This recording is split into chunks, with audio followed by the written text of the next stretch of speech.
Cette croix me sera toujours chère. Et elle est gloire et victoire pour moi. Et par elle, en la maison du Père, la couronne est offerte à ma foi. Et par elle, en la maison du Père, la couronne est offerte à ma foi.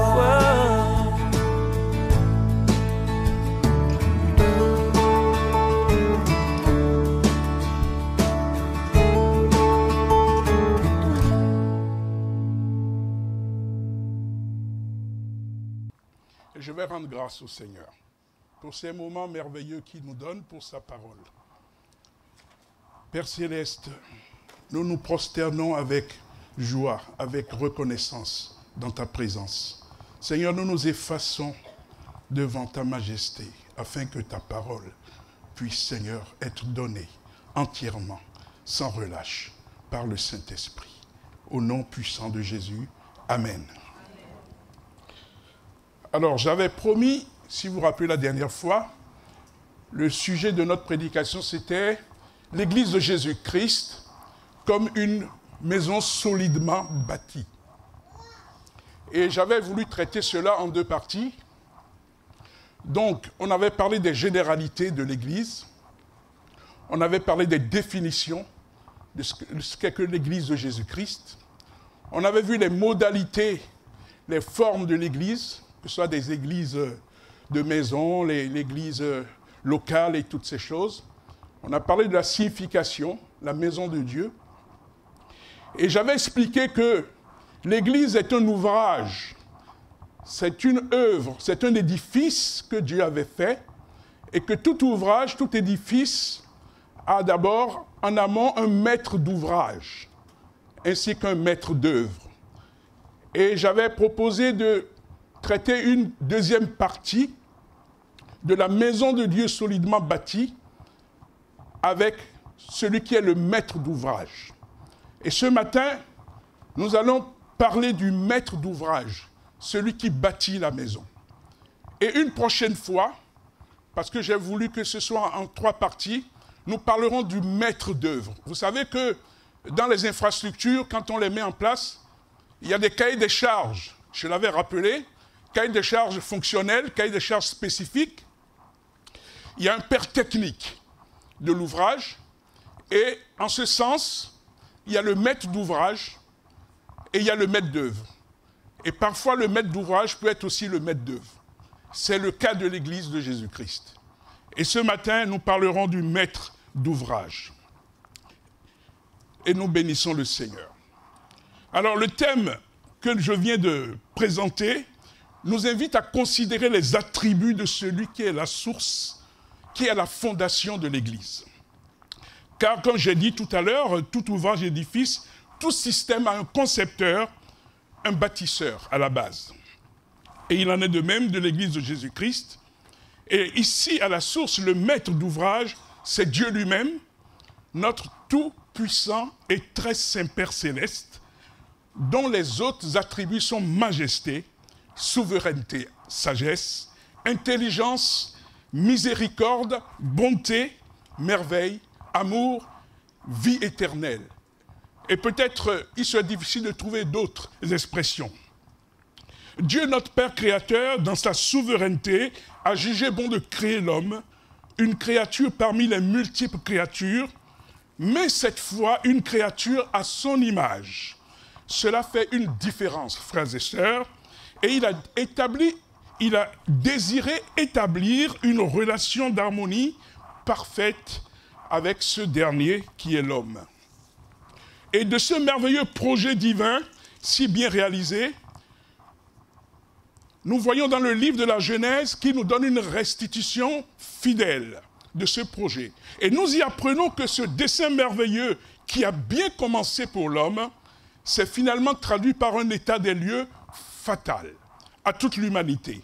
Et assez brièvement résumé, et plus concrètement, nous découvrirons dans Genèse 3 que nos ancêtres Adam et Ève, fils de Dieu par leur généalogie, quand vous lisez la généalogie d'Adam et Ève, c'est fils de Dieu. Au-dessus, c'est fils de Dieu. Et après, il n'y a plus rien. Premiers humains créés par l'Éternel, mis dans le jardin des délices, le paradis, l'Éden, pour y vivre en parfaite harmonie avec Dieu et toute la création sur terre. Mais avec le temps, ils ont eu à contrevenir aux ordres de Dieu concernant une interdiction manifeste de toucher à l'arbre de la connaissance du bien et du mal. En prenant de son fruit, cette interdiction, c'était pour leur bien. Et nous ne pourrons jamais faire l'économie de l'histoire de notre chute en occultant cela. En vérité, nos ancêtres ont été trompés par le serpent, parleur, qui les a séduits en les faisant miroiter qu'en mangeant de ce fruit interdit, ils seraient semblables à Dieu, connaissant le bien et le mal. Frères et sœurs, ils étaient fils de Dieu. Et on leur fait miroiter qu'ils seraient semblables à Dieu. Quelle différence entre fils de Dieu et être comme Dieu? C'est important. Et déjà, ils étaient présents dans la vie de Dieu, dans son éternité. C'est une tromperie totale, c'est une escroquerie spirituelle qui a fait déchoir l'homme de son statut et sa position spirituelle. Et cette désobéissance a emmené un jugement divin. Nous connaissons tous cette histoire sur chaque protagoniste, Adam, Ève et le serpent. Jugement suivi d'une séparation spirituelle avec Dieu, assorti de la mort. Dieu dit que l'âme qui pêche, qui lui désobéit, mourra. Avertis au début, Adam et Ève savaient que toucher cet arbre signait leur mort spirituelle. Cela relève de la souveraineté de Dieu. Cela était assorti de la privation de la gloire de Dieu pour l'homme. J'ai une interrogation, frères et sœurs. Et j'en ai souvent quand je parcours le livre de la Genèse. Je ne sais pas si vous avez des interrogations quand vous lisez la Bible. Assurément, Adam et Ève communiquaient avec les animaux, connaissaient le langage des animaux, puisque le serpent parleur parlait avec eux. Ils en étaient compris, vice-versa, ce qui n'est plus le cas aujourd'hui, n'est-ce pas? Je vois difficilement l'homme essaye de parler aux animaux, même les chiens, les chats, on essaye de leur parler difficilement, on essaye de les comprendre, on essaye de parler aux baleines avec des sons, des enregistrements. Ceci dit, je me dis qu'il nous est relaté que Dieu leur avait assigné toute autorité dans ce jardin, de le cultiver, de le garder, et surtout ce qu'il contient. De plus, il savait donner un nom à chaque animal, chaque créature, tout comme aussi les végétaux, les minéraux. Je vous fais remarquer d'ailleurs que c'est l'homme qui nomme tout ce qui est sur cette terre, qui a un nom dans les livres et tout. On donne des noms à tout, n'est-ce pas? C'est une preuve de la parole de Dieu, qu'il a tout donné, soumis à l'homme. Mon interrogation portait sur le fait de savoir si le serpent du jardin d'Éden était un animal ou une métaphore. Samedi prochain, 21 juin, nous avons un séminaire théologique sur les questions difficiles de la Bible à l'église du Bon Samaritain, où j'officie également. Et cette question sur le serpent, est-il un animal vrai ou une métaphore, fait partie de panel de questions qu'on nous a envoyées, qui seront débattues avec un orateur qui vient de... Je fais un peu de pub. Qui vient du Centre de formation théologique de Bruxelles, docteur en théologie. Si c'est un animal, il est donc soumis à l'homme dans le jardin. Et comment peut-il être plus intelligent que l'homme, faire l'image de Dieu en le faisant chuter? Bonne question, n'est-ce pas? En réalité, derrière l'animal, c'est ma version et je pense qu'elle est vraie, il y avait l'esprit du tentateur, structuré sur le mensonge, pour faire douter l'homme. Le Seigneur Jésus lui-même en a fait l'expérience sur terre lorsqu'il a été tenté à plusieurs reprises par Satan. On est d'accord? Un constat important, frères et sœurs, Satan s'introduit dans le jardin de Dieu. Est-ce qu'il en avait le droit? Pour tenter la fidélité de l'homme à son Dieu, sur la base d'un argument presque irrésistible pour l'homme, devenir semblable à Dieu. Mais on était des fils de Dieu. Impossible, frères et sœurs. C'est de la naïveté de la part de nos ancêtres. Séparé de la vie de Dieu, l'homme s'est vu imposer d'autres maîtres, des forces et puissances hostiles à Dieu, sataniques, des anges déchus, pour dominer, diriger, asservir le cœur humain, pécheur, nous arrachant notre dignité de fils de Dieu.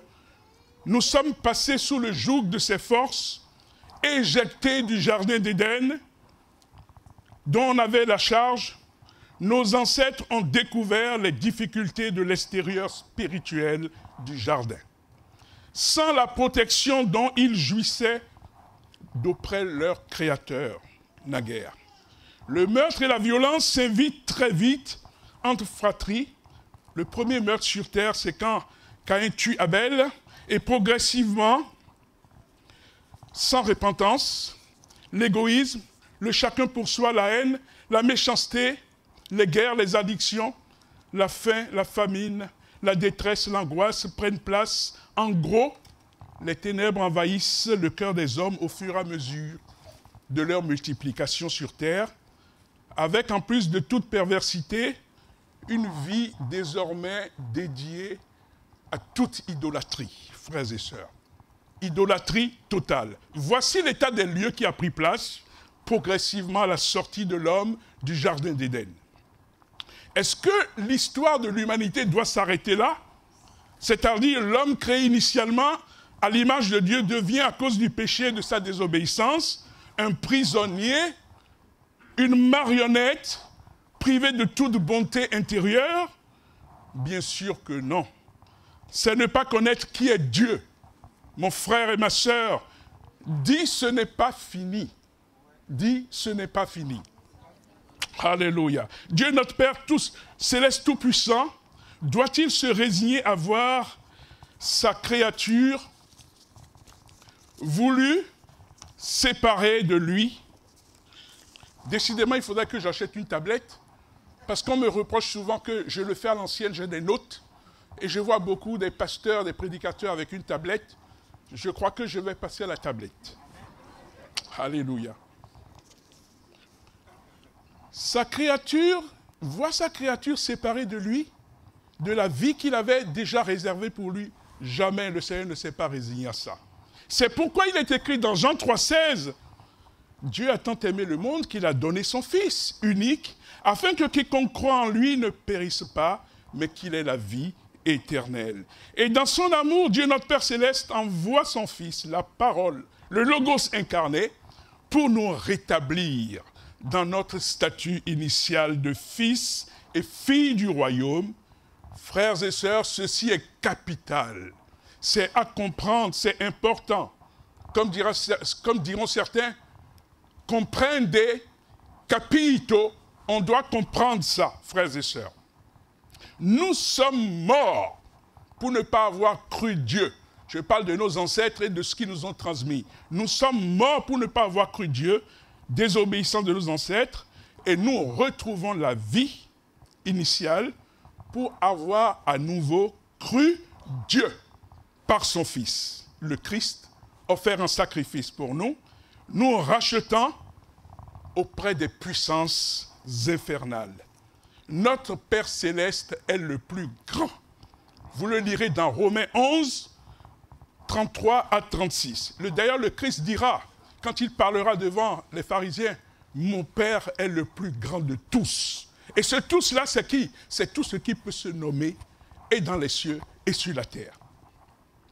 Il est le plus sage.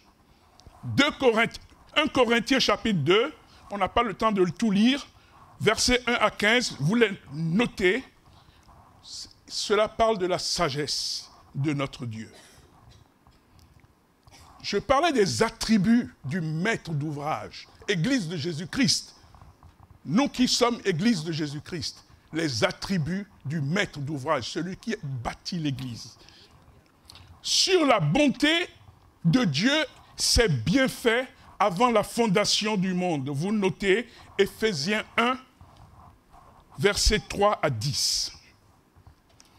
Il est tout-puissant, celui qui nous arrache à tout et surtout aux ténèbres. Et ça, j'insiste sur ce passage dans Colossiens chapitre 1, 12 à 14. Je souhaite qu'on le lise. Colossiens. Alors, je répète, Colossiens chapitre 1, versets 12 à 14.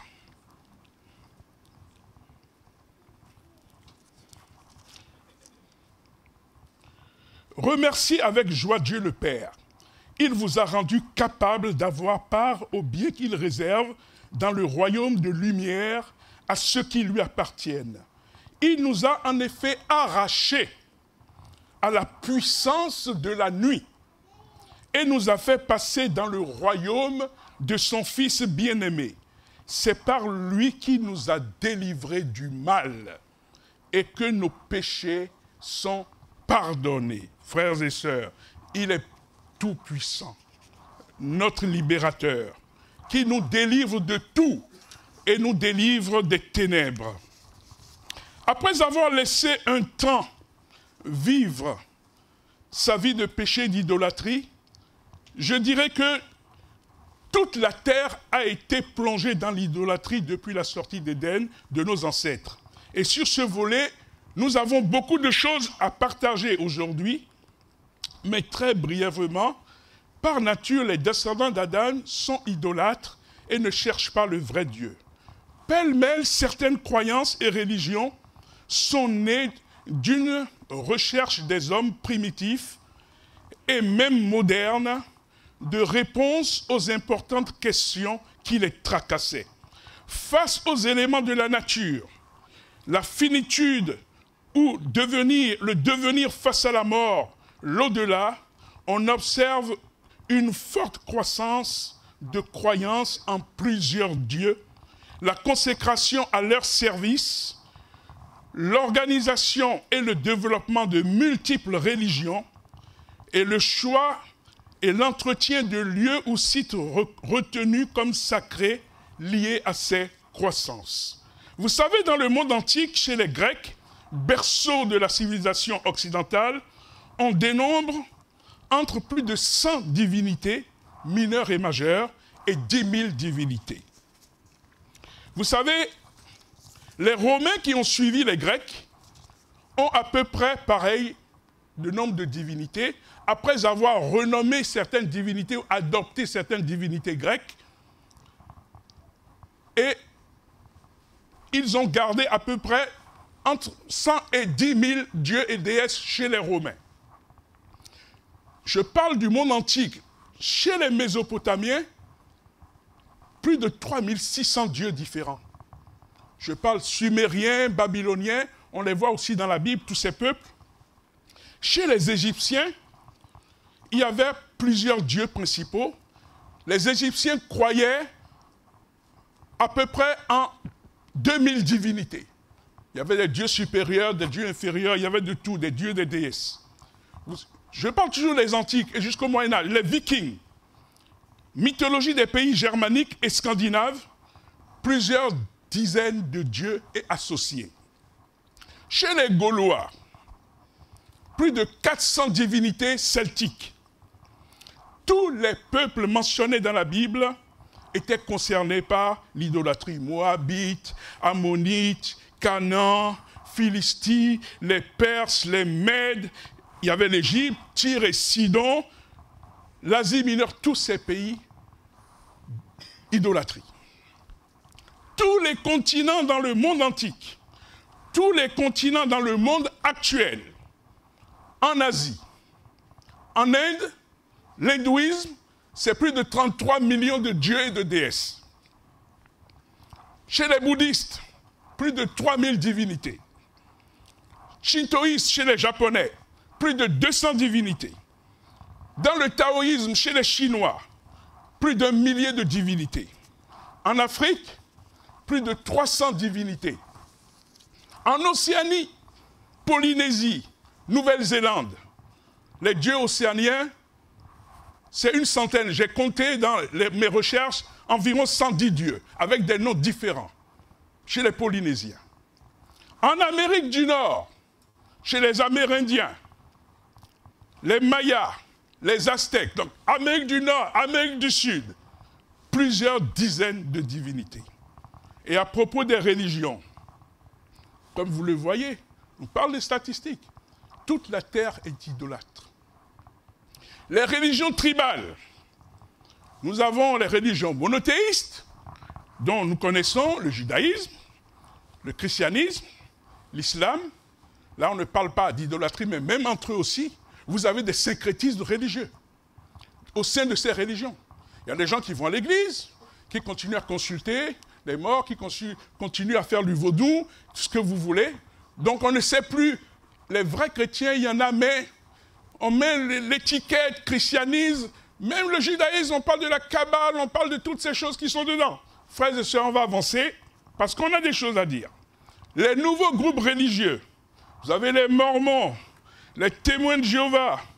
Je n'indexe personne, je ne fais que présenter l'état des lieux de la spiritualité de la terre, depuis le jardin, la sortie du jardin d'Éden. Je ne dirais pas que ce sont des choses exhaustives, mais grosso modo, il y a des ouvrages qui en parlent, l'histoire des religions. C'est même enseigné dans les universités, donc je n'invente rien. On n'a pas inventé l'eau chaude, frères et sœurs. La scientologie, etc. Et vous avez les organisations, les ordres, les loges diverses. Franc-maçonnerie, Rose-Croix, les Lions Club, Rotary, Rotaract, les Illuminati. La liste est vraiment longue de tous ces gens qui cherchent à toucher le divin par des œuvres, par leur capacité, par leurs efforts. J'ajouterai les philosophes, les philosophies. Et sur ce volet, au cours des siècles derniers, un nombre croissant d'occidentaux, il semblerait que l'émulsion vient souvent de l'Occident, à parler de la Grèce, n'éprouvaient plus le besoin de croire en Dieu, en l'existence de Dieu. Alors ils estimaient pouvoir obtenir par eux-mêmes une vie de bonheur sans avoir besoin de l'aide divine. Là, nous parlons du développement de l'homme et de la société sans Dieu, notre Créateur. Et qu'est-ce que cela a donné? Ça a donné l'humanisme, c'est-à-dire aussi bien l'humanisme existe en antique comme moderne, liberté de pensée, de parole, de travail, plus de nécessité de religion. Nous avons le matérialisme, qui est la réalité du monde matériel, qui nie tout ce qui est surnaturel et spirituel venant de Dieu. On a le communisme, tout ça fait partie des philosophies, de tout ce qui s'est mis en place. Et d'ailleurs, je vous fais remarquer qu'à l'époque du communisme, on parlait de la religion comme l'opium du peuple.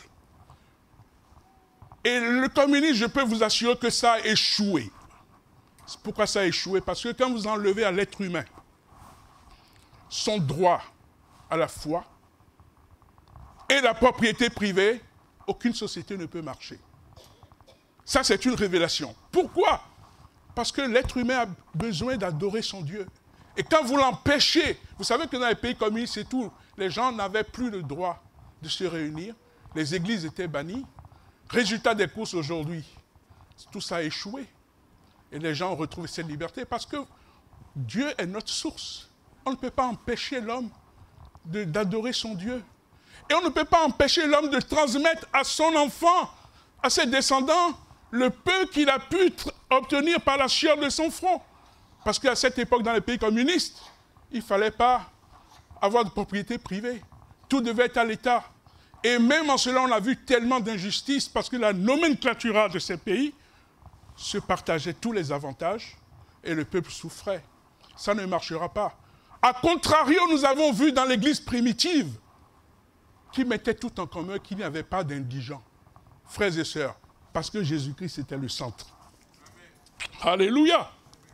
Je veux clore ce chapitre, ce volet, pour rappeler et préciser que Abraham lui-même, notre père dans la foi, dans son ancienne vie, était un adorateur d'idoles, comme tous les descendants d'Adam à cette période. Et ici, Israël, c'est ce passage que je vais citer, Dieu rappelle à Israël son origine géographique et spirituelle.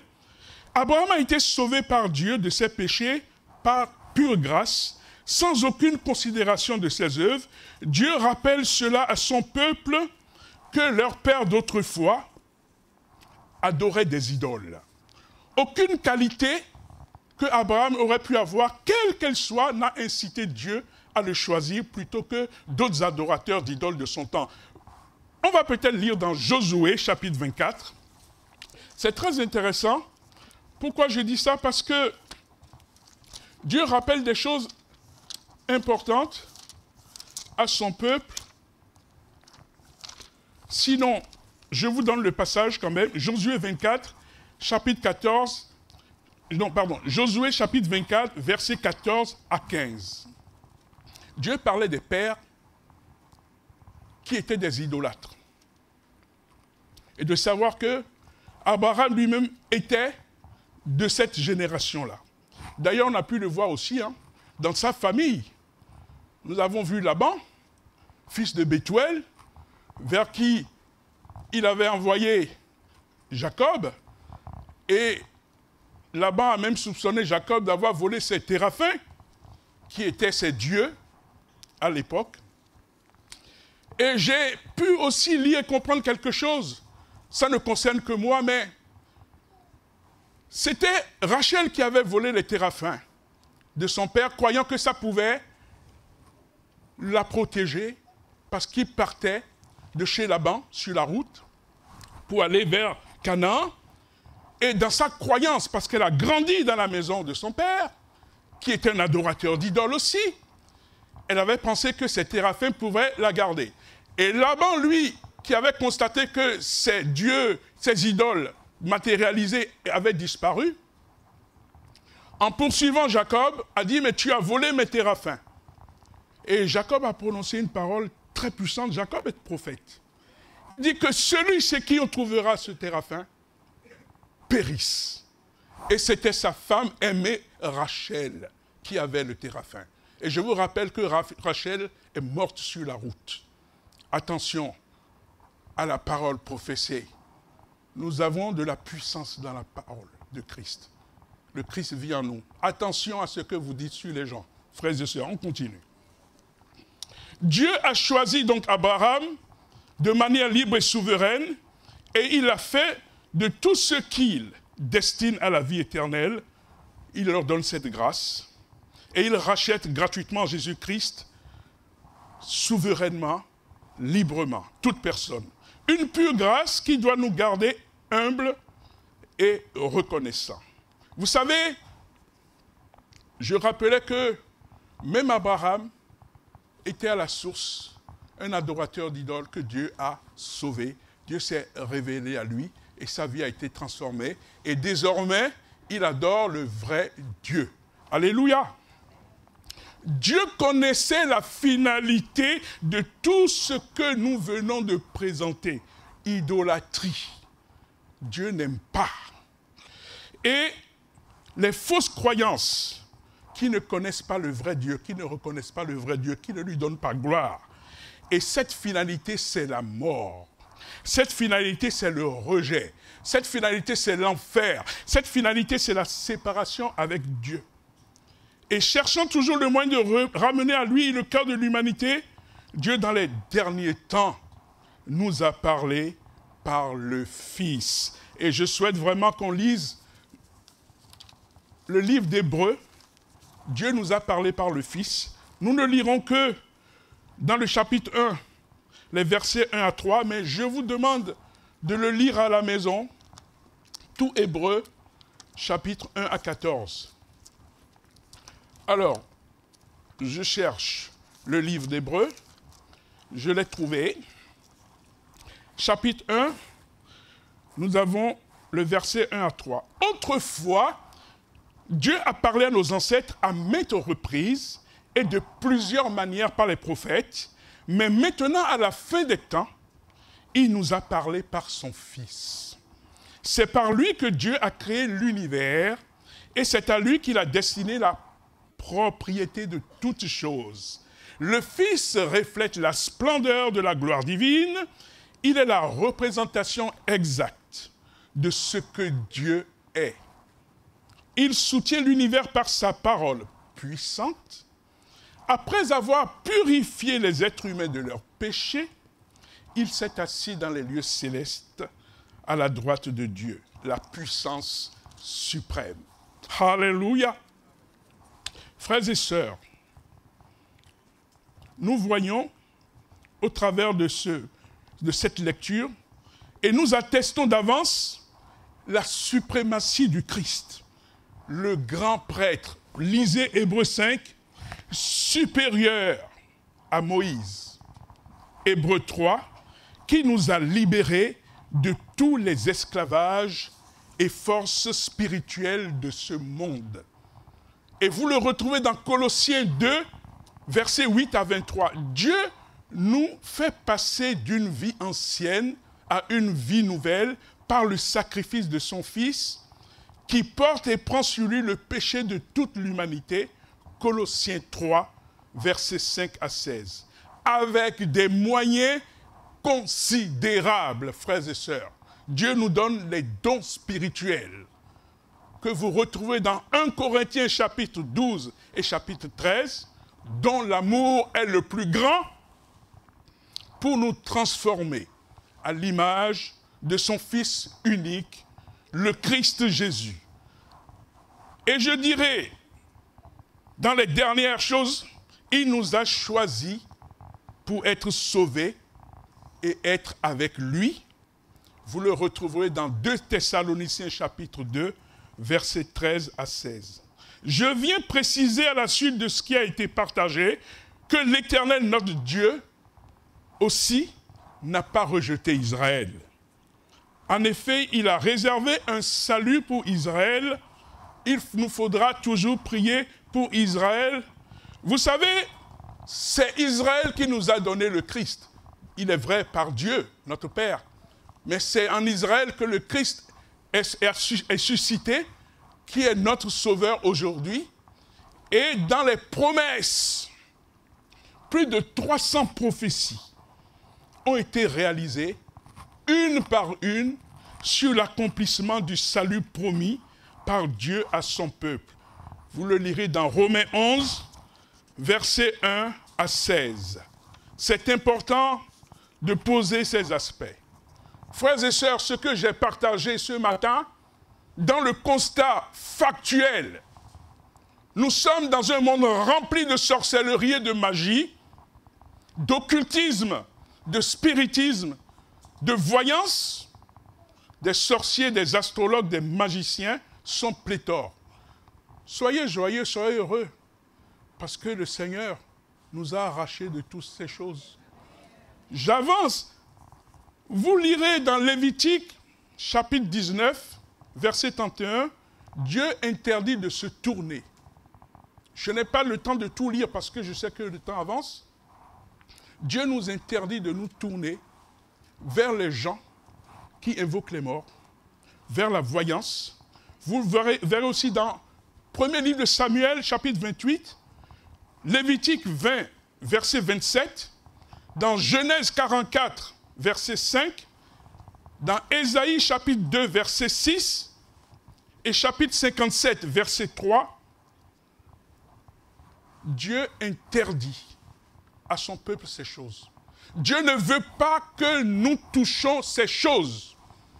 Je prends le temps ici de le dire. Il faut que ça soit clair entre nous. Vous savez, nous sommes vraiment dans les temps de la fin. Je vous dis pourquoi. Parce qu'aujourd'hui, vous avez un accès libre à des ouvrages de sorcellerie et de magie dans les rayons de librairie des grandes surfaces. J'en ai vu. Avant, ça se cachait dans des petites librairies ésotériques, cachées et tout. Mais aujourd'hui, vous allez, je ne vais pas citer d'enseigne, Je ne veux pas faire de procès. Je ne veux pas avoir de procès. Non. Vous allez dans les enseignes où il y a des espaces librairies, vous verrez des livres. Initiation à la sorcellerie, à la magie, à la portée des jeunes, des enfants et tout, tous ceux qui n'ont pas de connaissances, qui ne sont pas enseignés et qui peuvent commencer à s'y amuser, sans compter toutes ces émissions. Vous savez, il y a même des chaînes télévision dédiées à ça. Et je vais avancer. Dans les temps de la fin, nous sommes des livres d'initiation à la sorcellerie et à la magie. Est-ce que vous connaissez le chiffre de la voyance en France? Il y a un institut national des arts divinatoires en France qui dénombre 100 000 médiums, plus de 100 000 médiums en France, avec un chiffre d'affaires qui approche les 4 milliards d'euros par an. Un marché très juteux, la voyance. Vous savez, et ils vont plus loin, plus d'un Français sur 4, de plus de 18 ans, va consulter une voyante. Et ça, c'est les chiffres de 2025. Les gens ils veulent savoir l'avenir, ils veulent savoir ce qui va leur arriver. Est-ce que ça va changer quelque chose à leur vie? Leur porte-monnaie en souffre. Ceux qui le font, les prestataires, se font de l'argent, mais ça ne change rien à leur vie, frères et sœurs. Il y a des gens qui ne peuvent pas se décider à faire quoi que ce soit sans lire leur horoscope. Il m'est arrivé aussi à l'époque, au plan professionnel, à la pause, chacun voulait voir dans l'horoscope qu'est-ce que ça dit aujourd'hui pour lui. Mais c'est le Seigneur, le maître des circonstances. Qu'est-ce que ça va changer ton horoscope pour toi? Vaut mieux demander, remettre tes mains dans les mains du Seigneur, mon frère. Alléluia. Bien sûr, vous savez, notre Dieu interdit que nous touchions aux choses des ténèbres parce que ça ouvre des liens avec ce monde des ténèbres et qui ne finit jamais. Où on est dérangé, possédé, manipulé par des démons. Beaucoup se suicident après avoir été en contact avec l'occultisme et ces démons qui les hantent. D'autres sont prêts à sacrifier, même jusqu'aux êtres humains, via des rituels sataniques, pour obtenir beaucoup d'argent, du pouvoir politique. En Afrique, les hommes politiques sont dans des pratiques sataniques pour garder leur pouvoir, pour garder le pouvoir politique. Même des artistes signent des pactes avec des esprits méchants, mauvais, pour avoir du succès dans leur carrière et tout. Notre Dieu dénonce ça, ce n'est pas pour son peuple. Son peuple dépend de lui, son peuple est mis à part. Et moi, j'aime bien dire, Seigneur, qu'est-ce que tu me réserves aujourd'hui comme surprise? Parce que je sais que tu es mon Père et que tu vas enlever de mon chemin toute chose qui pourra venir. Et le Saint-Esprit te donne l'esprit de discernement quand tu l'invoques, quand tu pries, parce que tu dois avoir une relation personnelle avec le Seigneur. Le matin déjà, dès le lever, tu dois être prosterné pour confier, remercier la journée au Seigneur. Nous avons chanté ici, notre Dieu est pour nous, qui sera contre nous, n'est-ce pas? Qui sera contre toi? Parmi les forces, elles sont toutes dans ses mains. Toutes. Amen. Vous savez, c'est une réalité. On ne peut pas mentir. La voyance, parfois ça marche pour certains. Beaucoup ne marchent pas. Je me rappelais quand Moïse est allé face à Pharaon et que Moïse avait jeté son bâton, que Dieu lui avait dit que tu jetteras ton bâton comme un signe devant Pharaon. Pharaon dit, mais toi tu ne m'impressionnes pas. Il appelle ses magiciens et dit, allez, montrez-lui là. Et les magiciens déposent leurs bâtons qui deviennent aussi des serpents. Mais la différence, c'est que le bâton de Moïse a mangé les bâtons des autres et le serpent de Moïse a mangé les serpents des magiciens. Vous savez, comme je le dis, c'est une réalité, ce monde des ténèbres qui nous entoure depuis le jardin d'Éden, depuis la sortie. où vous avez des devins, des magiciens autour des rois, autour des hommes puissants politiques. Dans la Bible, on le voit, et aussi, partout, il y en a qui cherchent la protection, au lieu de se tourner vers notre Dieu, qui est le seul qui garantit la protection, n'est-ce pas? Et même Israël, dans la Bible, on a vu les rois, certains rois d'Israël, qui adoraient les Baals, les Astartés, et ceci, les Akab, et beaucoup de rois, Jéroboam et tout ça, qui avaient des idoles et tout. Et le Seigneur n'a jamais cessé de dénoncer ces choses à son peuple. Les Samaritains qui avaient des idoles et toutes ces choses. Même Israël, à beaucoup de reprises, se retrouvait contaminé. D'ailleurs, le Seigneur avait demandé que Israël extermine tous ces peuples, afin que ces peuples ne le contaminent pas avec leurs idoles, avec leurs dieux. Il y avait tous ces Ammonites qui faisaient passer leurs enfants par le feu, n'est-ce pas? Et je voudrais vraiment que l'Église de Christ ce matin sache que l'Éternel n'aime pas que son peuple touche le monde occulte et des ténèbres. Le spiritisme, Dieu ne veut pas. Sinon, il ne sera pas avec nous. Le Saint-Esprit va déserter nos vies. Et je dis, c'est important ce que nous disons. Si nous voulons vraiment être de vrais témoins, nous ne pouvons pas être d'un côté et de l'autre. Car notre Dieu est un Dieu jaloux. Nous le savons très bien. Oui, il peut être difficile de servir Dieu, mais quand il nous aide lui-même à marcher avec lui, Dieu est pur, il est saint. Il ne veut pas qu'on touche. Et il a dit, je lisais un passage il n'y a pas longtemps, qui disait, je ne me rappelle plus, je ne sais plus, c'est dans Osée, que Dieu exauce les cieux. À combien il ne nous exaucera pas, nous, son Église de Jésus-Christ. Je préfère dépendre de Dieu pour toutes choses. Alors je verrai si sa parole est vraie. Matthieu, mon frère, a témoigné tout à l'heure que c'est celui qui obéit que Dieu exauce. Nous avons besoin que toutes nos prières soient exaucées. Et pour qu'elles soient exaucées, il connaît d'avance tout ce que nous avons besoin. Présentons-lui les choses, n'est-ce pas? Les dieux de toujours est toujours présent. L'argent, les richesses, la cupidité, le pouvoir, les addictions. Il y a des gens pour qui l'argent c'est un dieu. C'est leur dieu. Il y a des gens pour qui les femmes c'est leur dieu. Ils pensent que ça. Il y a des gens pour qui la nourriture c'est leur dieu. L'apôtre Paul dira jusqu'à dire, ils ont pour ventre leur Dieu. Ce n'est pas moi. Les excès en tout genre. Les gens pour qui la mode, la sapologie, c'est leur Dieu. Ils ont besoin, ils vivent que par ça. Et je citerai beaucoup d'autres choses. Le Seigneur, tout ce qui prend place, tout ce qui change cette place de Dieu dans notre cœur est de l'idolâtrie.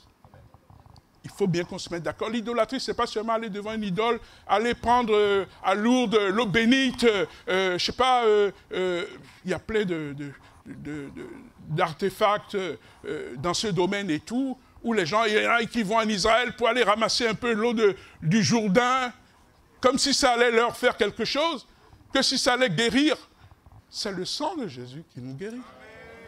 Alléluia.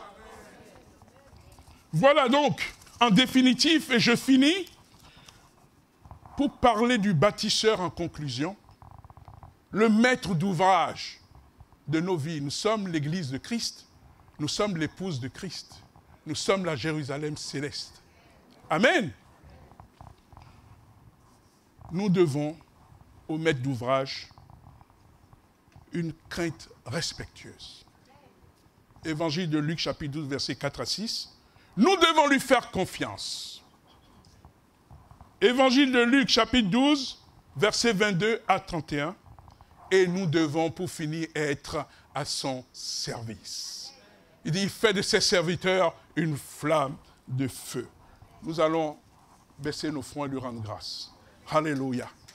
Ô Seigneur notre Dieu, merci pour ta présence. pour ta parole. Et Seigneur, vraiment, selon ta volonté, selon ton esprit, je voudrais vraiment faire un appel. Si quelqu'un dans ce lieu a eu à toucher au spiritisme, a eu à avoir à faire, par ignorance, pas par sa volonté, ou peu importe, et qui est dérangé, qui a des problèmes, je voudrais vraiment inviter toute personne concernée par ce sujet. Peu importe la manière dont je le présente, Seigneur, c'est toi qui touches les cœurs.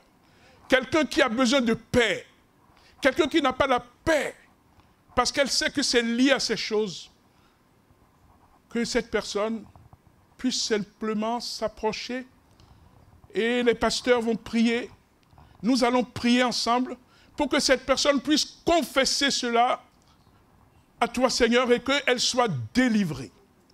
Je voudrais aussi, Seigneur, dire que pour ceux qui ont besoin d'être aussi touchés, parce que ta parole déclare que tu es l'Éternel qui guérit. Et que, Seigneur, depuis que la maladie est entrée dans le monde à cause du jardin d'Éden où nous sommes sortis par désobéissance, et cette maladie qui touche tout, elle touche l'homme, elle touche les végétaux, elle touche les animaux, elle touche ce qui est dans la mer, elle touche les roches.